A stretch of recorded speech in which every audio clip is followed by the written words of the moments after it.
Maha suci Allah yang telah menciptakan semuanya berpasang-pasangan, baik dari apa yang ditumbuhkan oleh bumi dan dari diri mereka sendiri, maupun dari apa yang tidak mereka ketahui. Jodoh tidak ada yang tahu. Mungkin kata-kata itulah yang saya rasakan di hidupku. 5 April 2022, berawal dari chattingan dan memutuskan untuk bertemu di hari itu juga. Awal kami bertemu sebenarnya hanya karena pekerjaan. Singkat cerita, kita jadi lebih sering bertemu. Seiring waktu, rasa itu pun ada dengan sendirinya.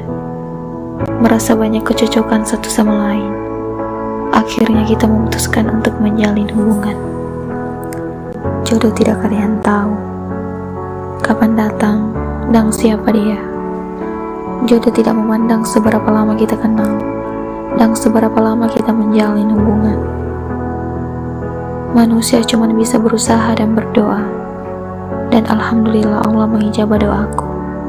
Allah mengirimkan seorang untuk menjadi pendamping hidupku dan akan menemani hari-hariku dan yang akan menerangi setiap langkahku. Terima kasih sudah hadir di hidupku. Terima kasih sudah mau menerimaku apa adanya. Semoga aku bisa menjadi istri dan ibu yang baik di keluarga kita nanti. Amin ya rabbal alamin.